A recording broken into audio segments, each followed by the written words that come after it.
K R ಮಾರ್ಕೆಟ್ನಲ್ಲಿ ಈಗ ನುಗ್ಗೆಕಾಯಿಗೆ king ಆಗ್ಬಿಟ್ಟಿದೆ. ಕೆಜಿ ನುಗ್ಗೆಕಾಯಿಗೆ 800 ರೂಪಾಯಿಯಿಂದ 1000 ರೂಪಾಯಿ ರೇಟ್ ಆಗ್ಬಿಟ್ಟಿದೆ.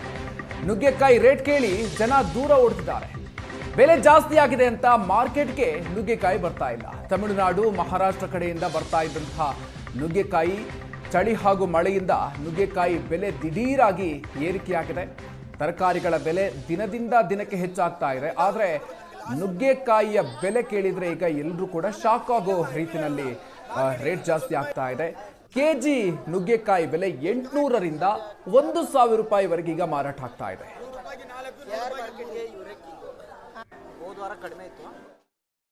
ಇವರು ಕೆಆರ್ ಮಾರ್ಕೆಟ್ ಕಿಂಗು. ಬೆಂಗಳೂರಿನ ಎಲ್ಲಾ ಮಾರ್ಕೆಟ್ನಲ್ಲೂ ಇವ್ರದೇ ಹವ. ಯಾರಪ್ಪ ಅದು, ಎಷ್ಟು ದುಡ್ಡು ಕೊಡ್ತೀವಿ ಅಂತಂದ್ರು ದುಬಾರಿ ಬೆಲೆಯಲ್ಲಿ ಅವರು ಬರ್ತಾ ಇದ್ದಾರೆ. ಸೊ ಸದ್ಯ ನೋಡ್ಬೋದು, ನಾನಿವಾಗ ಬೆಂಗಳೂರಿನ ಕೆಆರ್ ಮಾರ್ಕೆಟ್ನಲ್ಲಿದ್ದೀನಿ. ಕೆಆರ್ ಮಾರ್ಕೆಟ್ನಲ್ಲಿ ಎಲ್ಲಿ ಹುಡುಕಿದ್ರು ಕೂಡ ಇವರು ಸಿಗ್ತಾನೆ ಇಲ್ಲ.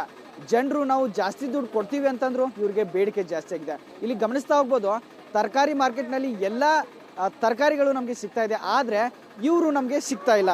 ಯಾರಪ್ಪ ಅದು ಅನ್ನೋದನ್ನ ನಿಮ್ಗೆ ತೋರಿಸ್ತಾ ಹೋಗ್ತೀನಿ. ಇಲ್ಲೂ ಗಮನಿಸ್ತಾ ಹೋಗ್ಬೋದು, ಅಂದರೆ ತರಕಾರಿ ಮಾರ್ಕೆಟ್ನಲ್ಲಿ ಲಿಂಬೆಹಣ್ಣು ನೋಡ್ಬೋದು, ಬೀನ್ಸ್ ನೋಡ್ಬೋದು, ಕ್ಯಾರೆಟ್ ನೋಡ್ಬೋದು, ಸೌತೆಕಾಯಿ ನೋಡ್ಬೋದು, ಬದನೆಕಾಯಿ ನೋಡ್ಬೋದು, ಈರುಳ್ಳಿ, ಈ ರೀತಿಯಾದಂತಹ ಎಲ್ಲ ತರಕಾರಿಗಳ ಬೆಲೆ ಕುಸಿದು ಹೋಗಿದೆ. ಆದರೆ ಇವ್ರ ಬೆಲೆ ಮಾತ್ರ ಏರಿಕೆಯಾಗಿರ್ತಕ್ಕಂಥದ್ದು ನಮಗೆ ಕಂಡು ಬರ್ತಾ ಇದೆ.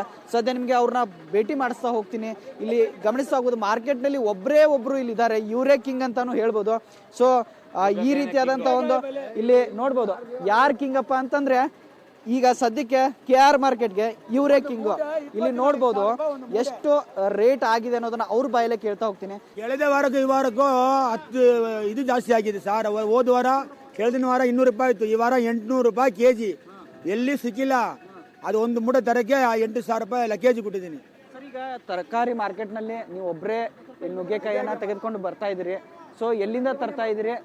ಆಮೇಲೆ ಈಗ ಯಾಕೆ ಇಷ್ಟು ಕೊರತೆ ಆಗ್ತಾ ಇದೆ? ಮಹಾರಾಷ್ಟ್ರ, ತಮಿಳುನಾಡು ಮುರಿದ ಸೀಸನ್ ನವೆಂಬರಲ್ಲಿ. ಈ ಮಹಾರಾಷ್ಟ್ರದಲ್ಲಿ ಜಾಸ್ತಿ ಬರಬೇಕಾಯ್ತು, ಈ ಸತಿ ಬಂದಿಲ್ಲ. ಅದು ಏನೋ ಇವತ್ತು ನಾಳೆ ಬಂದರೆ ಬರ್ಬೋದು, ಗೊತ್ತಿಲ್ಲ. ಇವತ್ತು ಬಂದಿರೋದು ಬೆಲೆಗೆ ಅಲ್ಲೇ 800 ರೂಪಾಯಿ ನಮ್ಗೆ ಅಸಲಾಗುತ್ತೆ. 800 ರೂಪಾಯಿ ಕೆಜಿ. ನಾವು 800 ರೂಪಾಯಿಗೆ ತೊಗೊಂಬಂದು 600 ರೂಪಾಯಿ 700 ವ್ಯಾಪಾರ ಆಗ್ತಾ ಇಲ್ಲ. ವ್ಯಾಪಾರ ಬಿಟ್ಟರೆ ಬಿದ್ದಿ ಇಲ್ಲ ಅಂತ ಮಾಡ್ತಾ ಇದ್ದೀನಿ. ಅದು ಒಂದು ನಮ್ಗೆ ಇದು ಮಾಡಿದ್ರೆ ಲಾಸ್ ಆಗ್ತಾ ಇದೆ. 2 ದಿನದ ಒಂದು ವಾರದಿಂದ ನನಗೆ 45,000 ಲಾಸ್ ಆಗಿದೆ. ಆಗ ಸಾಲ ಆದ್ರೂ ಪರವಾಗಿಲ್ಲ, ವ್ಯಾಪಾರ ಮಾಡಬೇಕು ಅಂತ ಮಾಡ್ತಾ ಇದ್ದೀನಿ. ಆಮೇಲೆ ದೇವರಿದಾನ ಭಾರ ಹಾಕೊಂಡು ನಡೀತಾ ಇದ್ದೀನಿ ಅಷ್ಟೇ.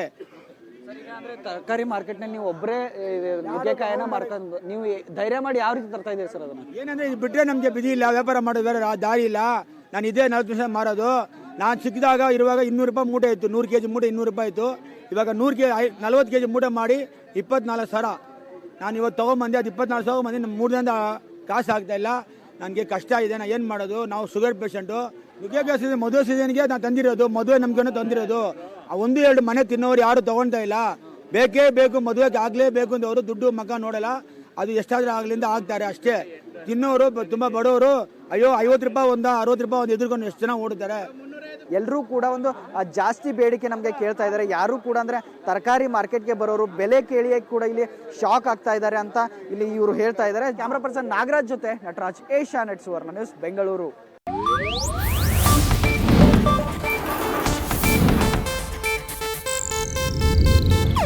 ಇದು ಏಷ್ಯಾನೆಟ್ ನ್ಯೂಸ್ ನೆಟ್ವರ್ಕ್ ಪ್ರಸ್ತುತಿ.